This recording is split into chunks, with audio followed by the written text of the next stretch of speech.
is August 11th, 2025, Goffstown Select Board meeting, more regular meeting. Would you please join me in the Pledge of Allegiance?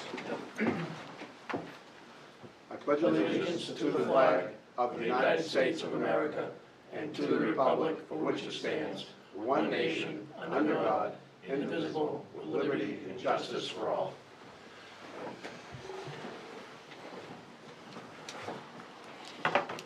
First up is the acceptance and correction of minutes for 7/28 public minutes. We didn't have any non-public that night. Make a motion to accept the 7/28/25 public minutes with corrections if need be. Second. Motion by Mark, seconded by Jim. Any discussion? Seeing none, all in favor? Aye. Opposed, abstained, motion carries. I have no announcements tonight that I know of, I can see. Is there anybody here for public comment? Seeing nobody here for public comment, we have an appointment with Park Place Condominiums, map 5, lot 54-1, site access across the town-owned rail trail, and that is tab 4 in your packet. Gentlemen, come up front.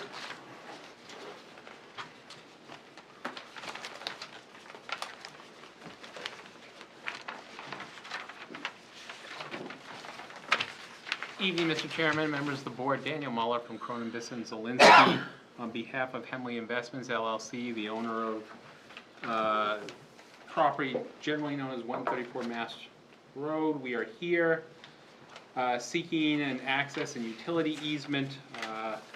We have used a form that has essentially been used by the town previously for this, which was attached as Exhibit A. You should also have a copy of the plan. This matter comes to you after a number of years before both the Zoning Board of Adjustment and the Planning Board. This is a residential condominium project on this property.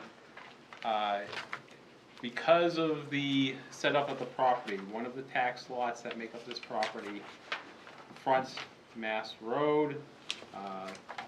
The area that's going to be primarily developed is beyond that, is beyond the rail trail. As I indicate in my letter, we have had a difference of opinion with the town in terms of who has title to the rail trail, but as essentially a compromise. Rather than going to court through what they call a petition to quiet title and arguing about who indeed has fee simple title to this stretch of land, we're essentially proposing to do the easement with the town. As I said, most of the terms are there. The only thing we will do, so that there's no prejudice to anyone, is we have a reservation of rights. I did copy Attorney Surge on this letter. I will say I've not heard from him. I would assume that he would have any comments that he might have had were directed to the board. If the board has any questions, I'd be happy to answer them. That is our request in a nutshell.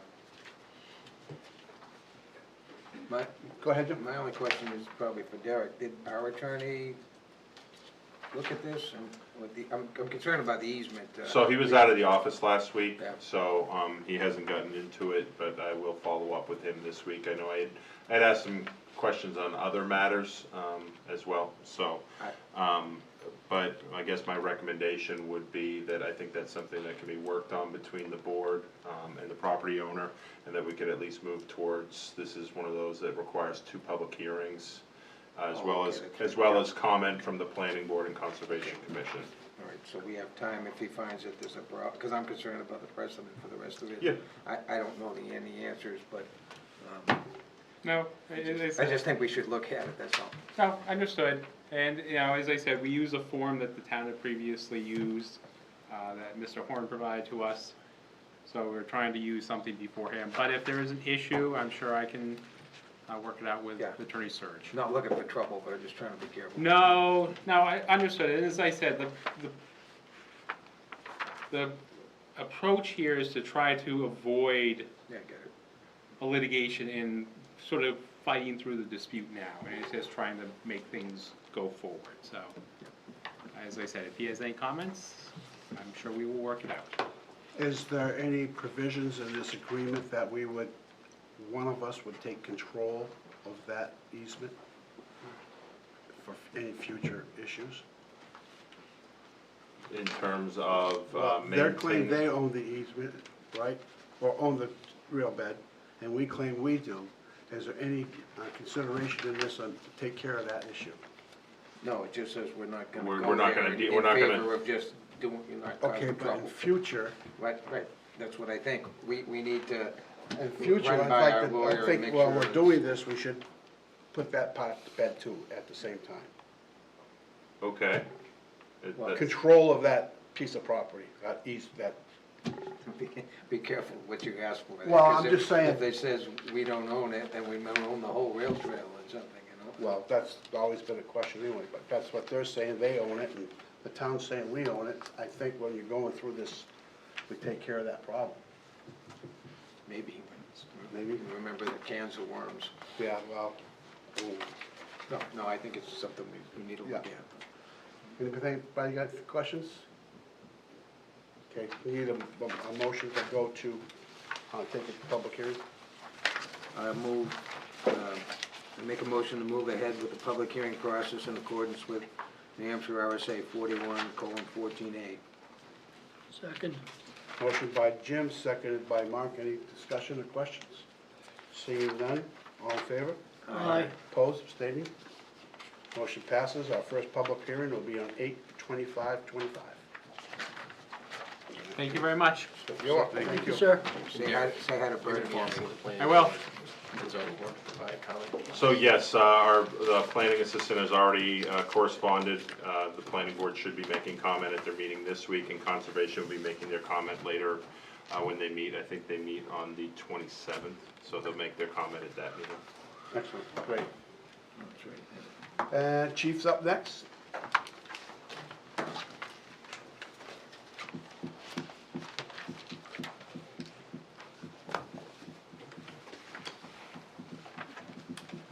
Good evening, Mr. Chair, members of the board. Good evening. Update on the tower pump first. Okay, so, as the board's aware, back about, now a month, 2 months ago, it was discovered that the tower pump, during daily testing, we found a hole in the pump casing for the main pump. And so we put a claim in with Primex.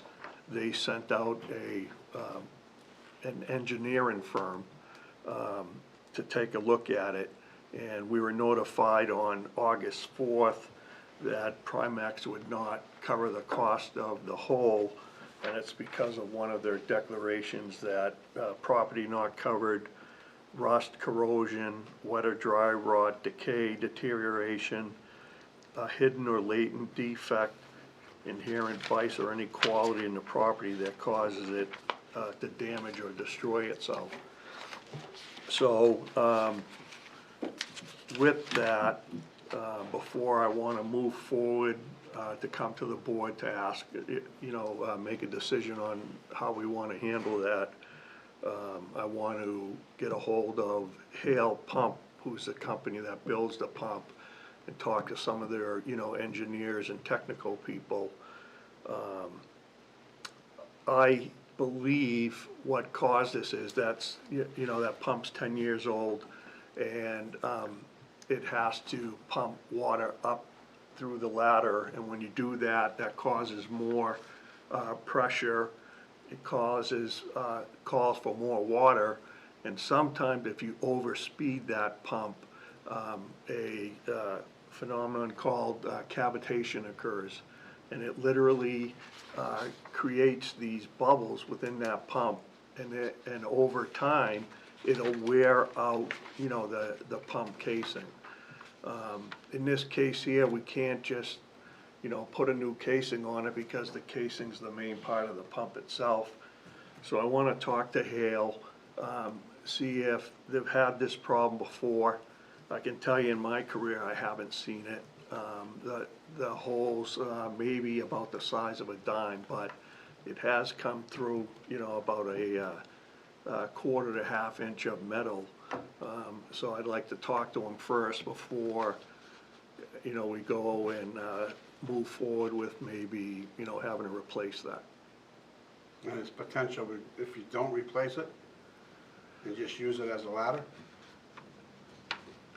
There is, I think we should look at both Yeah. ways. right, You know, what's best for right. everybody. The tower's 10 years old, so, you know, that would be something, you know, at least like you said, to look at. And they call it the ladder runs in city service with just the tower, all the ladders it carries. And we can bypass that pump. So if we needed to, we can pump up, you know, into that tower, into that stream, without the pump itself. Like from a pumper, you could do that? Yeah, Okay. All right, That, go ahead. cavitation, is that what you said caused it? yes, wow. Is that, well, I'm wondering, is that included in that exception that the insurance company Yeah, cited? yeah, it's, would basically be, inherent vice or any quality in a property that causes it to damage or destroy itself. So within that pump, How much would a replacement cost, ballpark? about $42,000. I just hate to take insurance companies at their word. I believe that's why they went out and they hired Sounds like a lawyer talk. I believe that's why they went out and hired an engineering firm, but I agree. That's what they do, but we don't have, yeah, okay, all right. I'm just, All right. All set with that? Anybody got more questions? Okay, chief, next subject? Next, Oh, there goes Danielle. yeah, Alright, good evening. Hello. Alright, so tab 5B, we have the newly proposed wage compensation plan for per diem and call force personnel for fire, for the fire department, so it's fire and EMS. So you have in front of you, in addition to memo, the copy of the proposed matrix and the current one. Our discussions, the chief, deputy chief and I had a lot of discussions, looked at this from a lot of different angles, and the intentions were to simplify. We had a lot of labor grades previously to look at the different combinations of certification someone could hold. And we were finding that it was really confusing not only for administration, but also for the personnel that we were trying to attract. And this helps simplify it because there is a lot of overlap in those grades depending on what certifications they have. So we have before you this simplified version, which brings it down to 4 labor grades. And we originally had 11. And of course, instead of having a 16-step matrix, we've also brought that down to 4 steps as our proposal. So we're trying to streamline the structure, reduce the steps, and really define the advancement criteria so that people know what do they need to do if they're going to move to the next step or the next labor grade, if they want to look at additional certifications to advance their career. So we found that everything was, the endpoints in our matrix was relevant to the market, just had to be adjusted. And we have that before you today. So we're here to answer any questions or address anything the board may have. Go ahead. Danielle and Chief, I looked at this the other day, and my first question is are the numbers in the proposed what you're actually proposing? Yes. Okay. How do they compare to the towns around us? Because I did go and look at the towns around us. so if you may recall, the reason we got to this level was a couple years ago, when we were down 7 people, we could not hire any of our per diem or call firefighters. So I went to the board and asked them to at least, you know, we had looked at surrounding communities, New Boston was the main one, and they were paying significantly higher than we were, and it actually drawing people from this local area over to them. So, that's when I went to the board. We basically mirrored New Boston's, pay rates pretty much mirrored it. But we were also able to draw part-time per diems from the rest of the area because of the pay rates we're paying. Because I didn't look at New Boston, I did look at Bedford and Manchester, which I would say would be probably more suited to our town, given that it's, Manchester's not generally a main comparator for us because they're fire only. They don't have EMS and they don't have a call force either. So sure. their rates are really for their full-time staff, and these compare very differently than our full-time staff because the per diems, of course, are non-benefited, so we're really trying to draw them in with a better wage rate. So this is only hourly? Yes, Okay. yes. Because they're- they did have hourly rates on there, and I would say that hourly rates were still higher than this. And I think most of those that you're seeing may be for the full-time benefited staff, so. Right. Yeah. Do you And- have a comparison of those someplace for us to review? We do in all of our working documents. I don't have it printed with us this evening. Because personally, I like the simplification, but I have a concern really about like the quality of people that we're getting given these rates.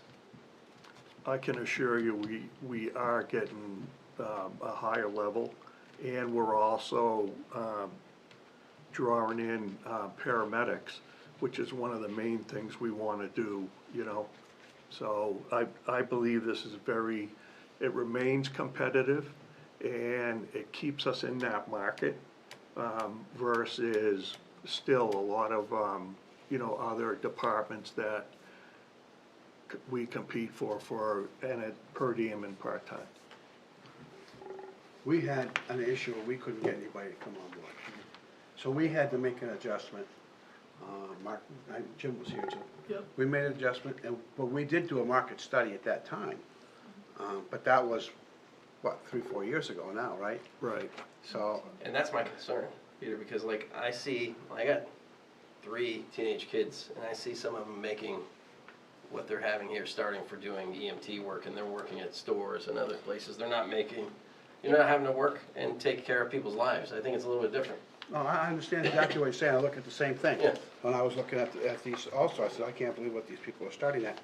But we are attracting at these rates. We are. We're having good luck with having people come on board. Yeah. So, Matter of fact, we're at a point now where we're starting to hold off on hiring more people, so that, like, when you do per diem and you build paramedics, you can almost have too many paramedics, right? Because there's so many of them, they don't get that direct patient care and stuff. So we're at a very good point right now.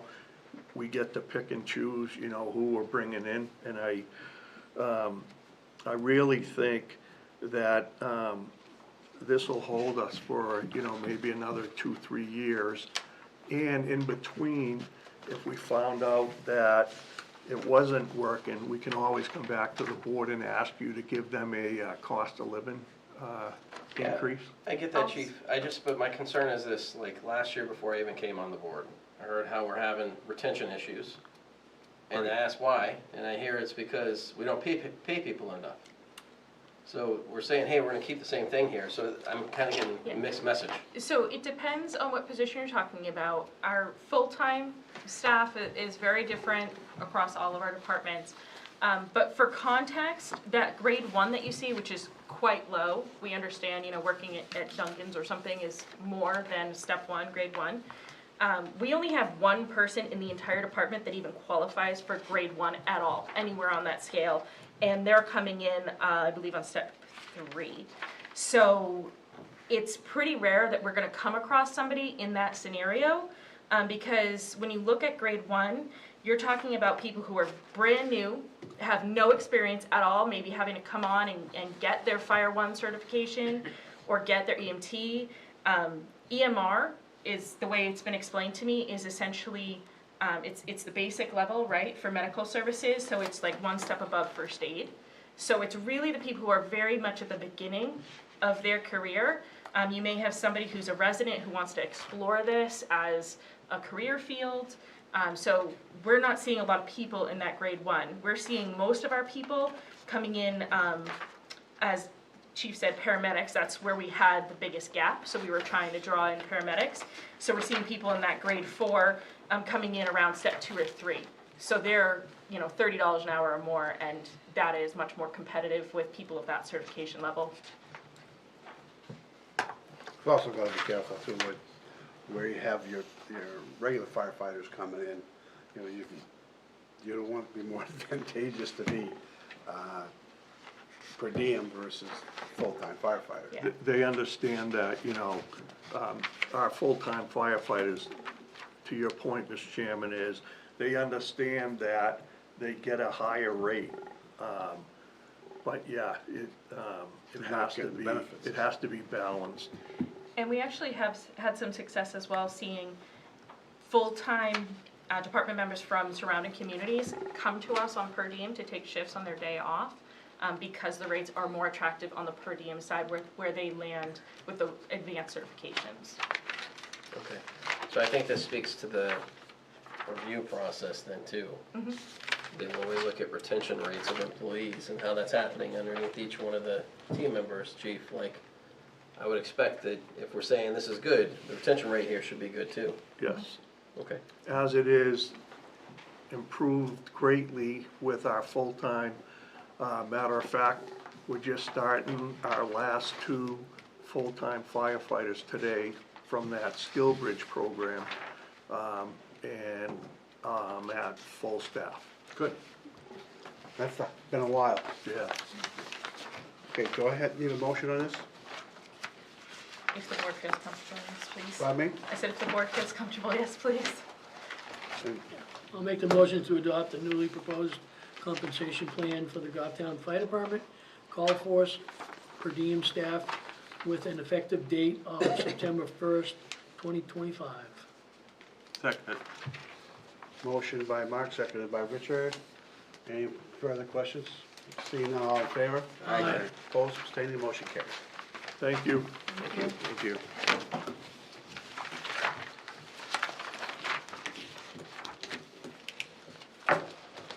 Derek, you're up. All right, at tab 6A, you have your committee meeting scheduled for the next 2 weeks. Tomorrow night, sewer commission's meeting. Yep. Thank you for covering that. Thursday, 7 PM, planning board will be in this room. Next week on Wednesday, there is one item that we are gonna be adding. We are gonna be adding a 6 PM River Advisory Committee meeting that night. At 6:30 PM, Library Board of Trustees. And 7 PM, Parks and Rec Yeah, Commission. I get that. And then on Thursday, that CIP committee workshop will not be needed. You finished your work this past So we week. won't You will cancel not that be. one? Yep, pull that one off. Your next page will be your consent agenda. You have employee status reports. You have a full-time firefighter promotion from part-time. You have a firefighter AEMT, new hire. You have a per diem clerk 2 in town hall separation. You have a DPW seasonal laborer separation, a DPW seasonal engineering intern separation. You have a full-time dispatcher at police, end of probationary period, and then 2 per diem crossing guards at police, new hires. You have rights to inter for Shirley Hill Cemetery, Range 1, Lot 41A. This is a new deed. You have West Lawn Cemetery, Section 1992, Lot 183, and then Shirley Hill Cemetery, Section 1, Lot 74. You have event permits for the Goffstown Rotary Club Car Show on September 13th on Parsons Drive and North Mast Road. And then you have the Worker Bee Fund Beer Tasting Festival on October 11th. This is at 553 Mast Road. And then finally, a property lien for general assistance in accordance with RSA 165:28 for map 24, lot 24-15A-3. Make a motion to approve the consent agenda as presented. Second. Motion by Joshua, seconded by Mark. Any questions, concerns? Seeing none, all in favor? Aye. Opposed, abstaining, motion carries. At your next page, you have assessor's recommendations. The assessor recommends the release of a tax deferral for elderly under RSA 72:38-A. This is for map 32, lot 26E 44. Make a motion to approve the assessor's recommendation as presented. Second. Motion by Josh, seconded by Jim to approve. Any discussion, questions? Seeing none, all in favor? Aye. Opposed, abstaining, motion carries. At tab 6D, you have the vote for adoption of town ordinances. You had 3 proposed ordinances for which you held public hearings on July 14th and July 28th. You have clean copies in your signature folder, and just be looking for any discussion, any changes, and tonight would be the night to adopt those if you're going to adopt those ordinances. Let's take them one at a time. Let's start with during 3-hour limit parking during school hours on Barnard Park, Parks and Recreation Park and You want a what? motion for that? Yeah, let's just do them one at a time, that way we can. Sure. I make a motion to approve the 3-hour limited parking during school hours on Barnard Park and Parks and Recreation parking lots ordinance. Second. Motion by Josh, seconded by Mark. Any questions, discussion? Seeing none, all in favor? Aye. Opposed, abstaining, motion carries. Make a motion for the proposed stop sign on Rockland Avenue at the intersection of St. Anselm's Drive. Second, with a question. Is Manchester aware of what we've done? Are they on? They are aware, and the ordinance provides that the stop sign ordinance will be in effect once a stop sign is installed. So I would be directing DPW that they need to coordinate that effort and do it at the same time as With Manchester. yeah. Yeah. So And that people was don't get directed at a confused. previous meeting too. Yes, it was. Yeah, okay, So a motion was by Josh, and seconded by Mark, right? yep. Any discussion, questions? Any further questions? Seeing none, all in favor? Aye. Opposed, abstaining, motion carries. Make a motion for proposed of Hillsdale Drive speed limit ordinance. Second. Motion by Josh, seconded by Jim. Any discussion on this one? Seeing none, all in favor? Aye. Opposed, abstaining, motion carries. At tab 6E, you have a memo from the finance office. There are 3 financial policies for review and some modifications. You have the revenue collection and turnover policy. This was originally adopted in 2005. It has been rewritten to expand on definitions that are currently in practice and add standardized language for regular policy review. You have a policy update for debt management policy, originally adopted in 2007, again modifying some of the definitions, adds purpose and applicability sections. It also defines acceptable and unacceptable uses. And then also our fund balance policy. This was originally adopted in 2007 and revised in 2022. This one has fewer amendments. This has some definitions for assigned and committed fund balance, as well as some language for policy review. So we would like the board to discuss these and consider the proposed amendments to each of these policies. Go ahead, you have. Derek, I went through these the other night, and I guess I have some general questions. What's the impact to the employees in any way, shape, or form by the policies? Well, depends on which one, but Let's most of take them them are one at gonna. a time. Let's just do it one at a time. Sure. Do the Revenue collection first. So for revenue. revenue collection and turnover, there's really no difference. All we did was put into policy the process that's in place now. Because we noticed over the course of time, we were drifting away from that original adoption in 2007, which had a very strict process for who was gonna do their deposits, and now it's more centralized. So the departments are turning over to finance for processing, and this covers the delegation of duties as required by the state for the treasurer to shift those duties and have the departments do the initial deposit preparation. So you're saying that there's no change to the frontline revenue collection, you're saying this only affects handing it all into the finance department? Yes, which we were doing already. It just formalizes it. I'm confused with this first one. So, couple of the other ones have some redlining, et cetera.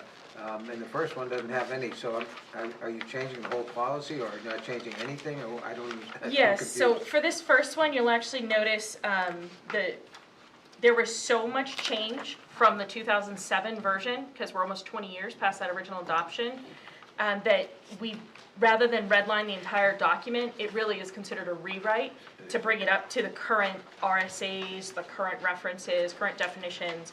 And then we've included the original policy starting on page 31. So you can see that that's the one that's to be replaced, which is a much shorter, it's only a 2-page document. And it really doesn't cover all of the items that were supposed to be outlined in this level of a policy. It's just so, there's so much more to the new one that it didn't. Yes. It's confusing, I think. Yes, it is. And we also used the NHMA Financial Policy Certification course as kind of our starting point as we reevaluated all of the financial policies.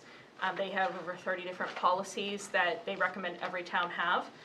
We have most of them, so we're going through and looking at all of our policies, comparing to both their templates, our internal process, and other communities that may be of similar size or volume to capture the, up-to-date best practices and make sure we're following everything. Is there a state agency or something that has jurisdiction over what we do with this, that we have to comply with?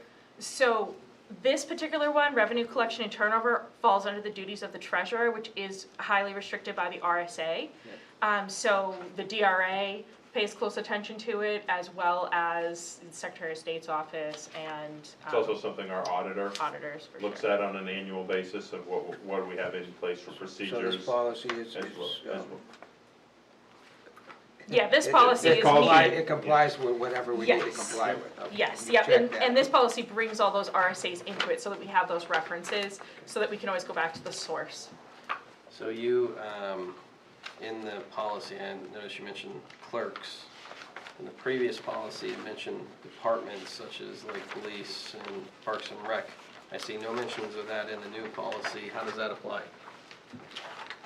Like, what do those terms specifically mean relative to clerks? Because I don't think I saw clerk defined as a definition. In the new policy, Correct.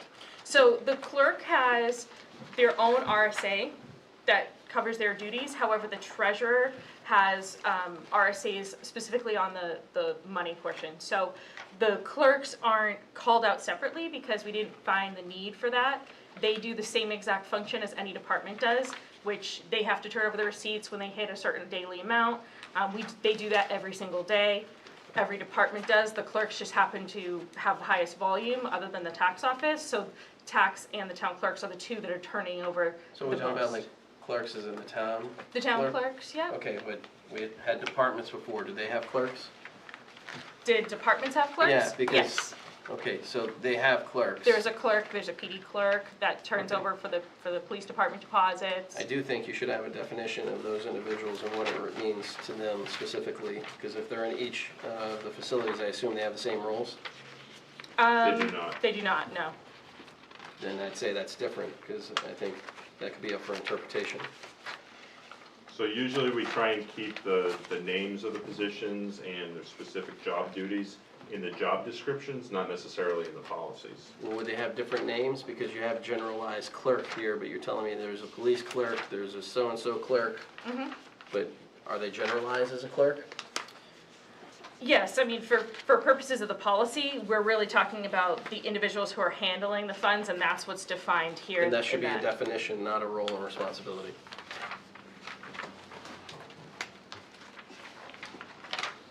I think, yeah, it's only called out in the administrative policy and procedure section.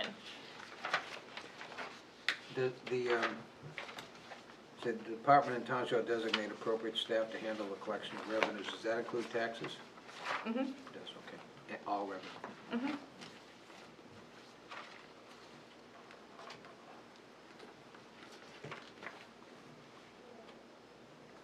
Okay, do you wanna go on to the next one, or what are we doing? You want? Yeah, I think we Yeah, should go to the next one. what 'cause it- change would you I like think to they- see?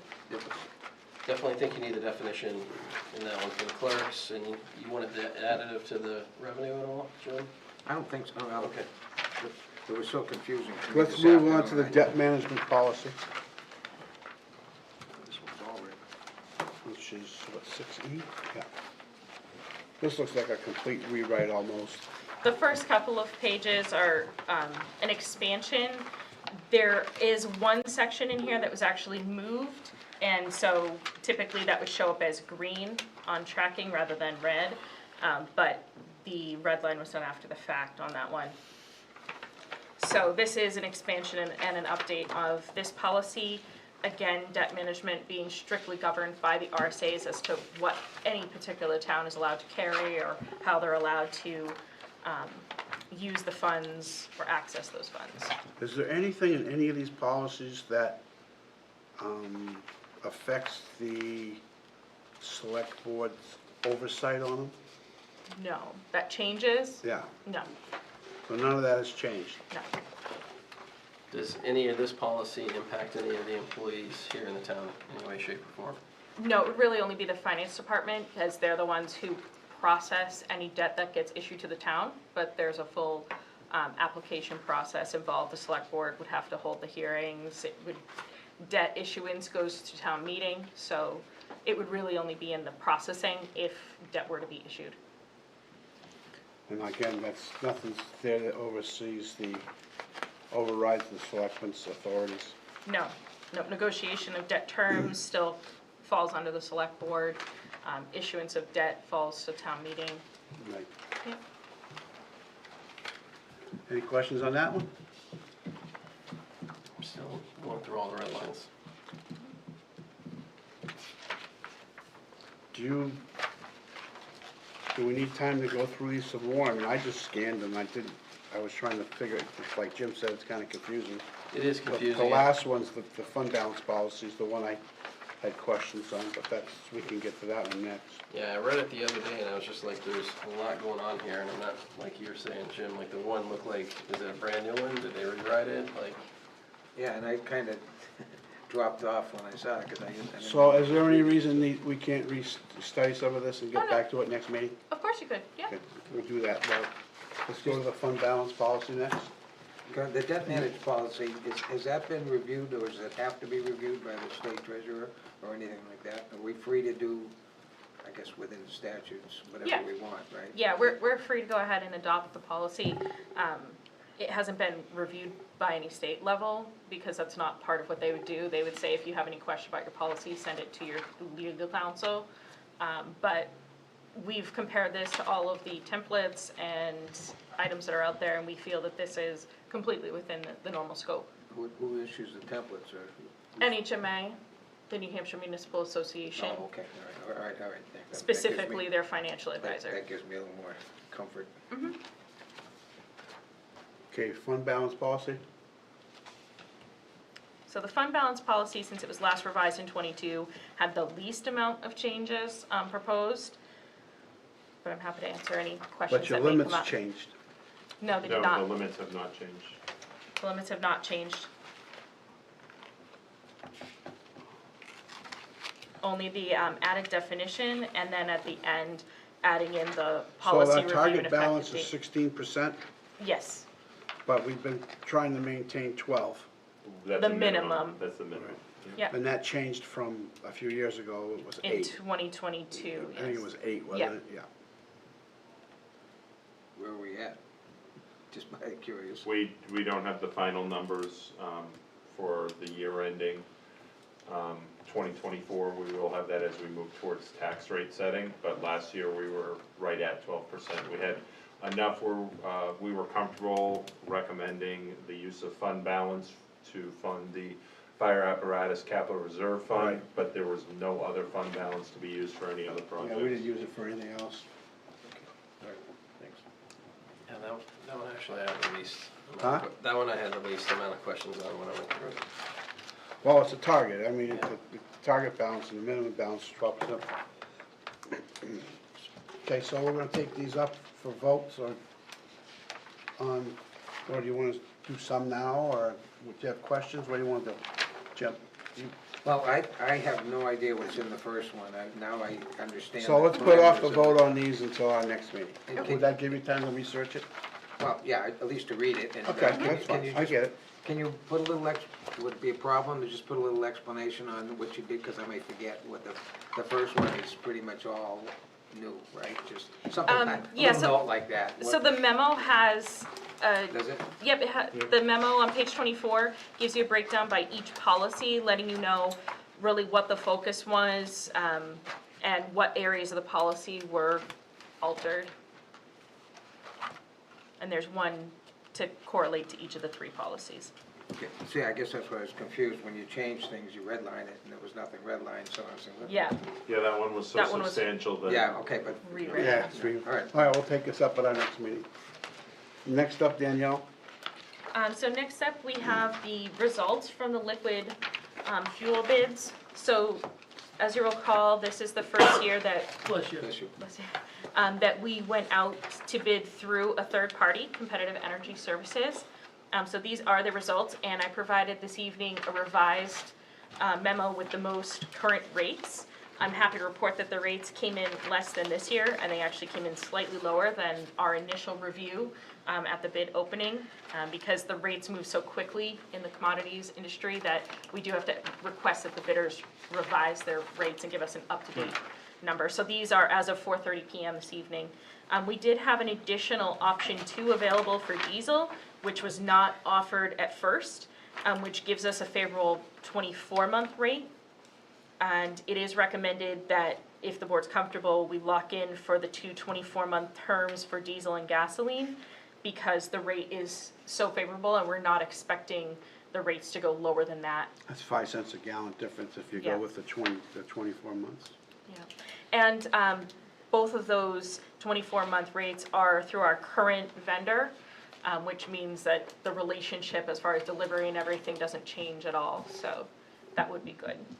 And then the oil and the propane, again, staying with our current vendor, they happen to be the low bid for each of those 2 commodities, so we're recommending 12-month terms with Dead River for oil and propane. The propane is further out because we already are locked in through 2027 with them. Quick question, now, we don't have any of the competitive numbers, right? What do you mean? What other people bid? Oh, I do have them here. Okay, because we don't have them though.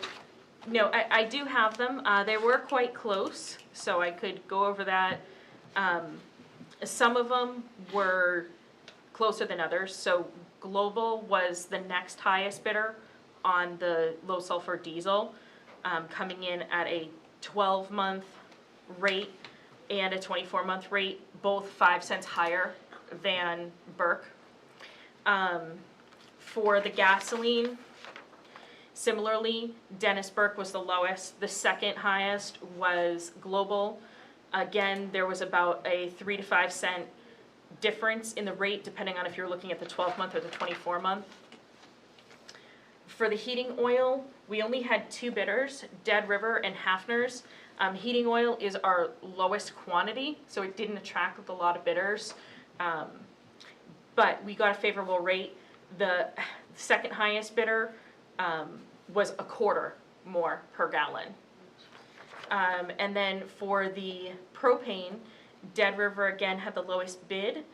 The next highest bidder was a quarter more, and then the third bidder was another 20 cents above that second bidder. So Okay, thank you. more spread on the propane.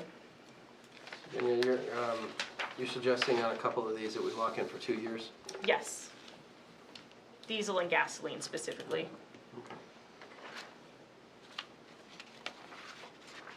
So let's first do this, let's make a motion that we lock in the 2 24-month ones.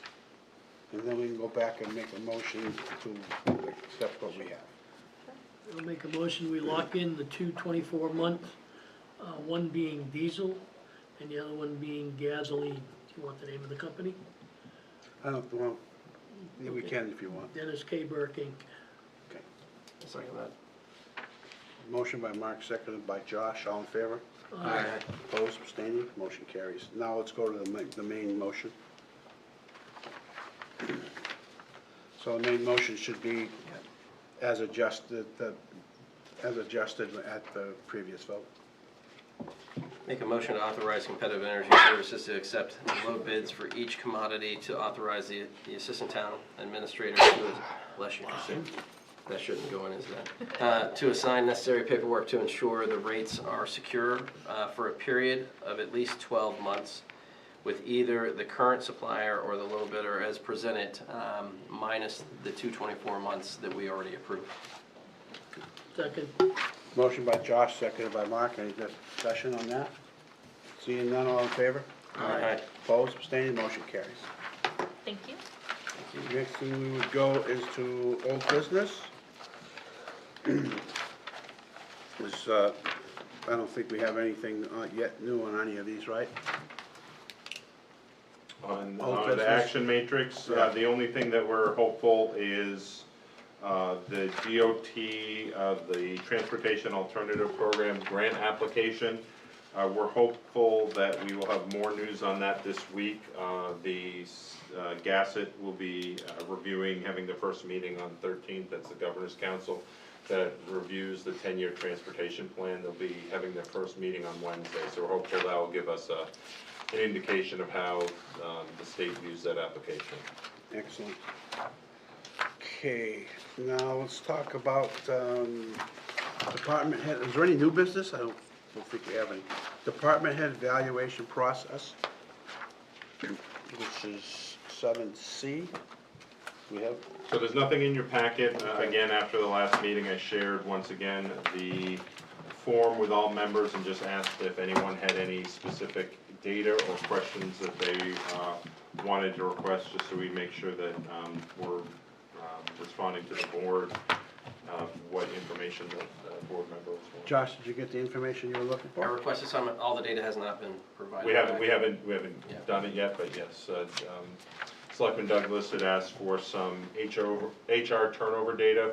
We had provided him a sample of what it looks like for the past 18 months, and he said for 3 years of basically what turnover data in our full-time and part-time staff, our regular staff, would be. So we can provide that, as well as I understand there was a request for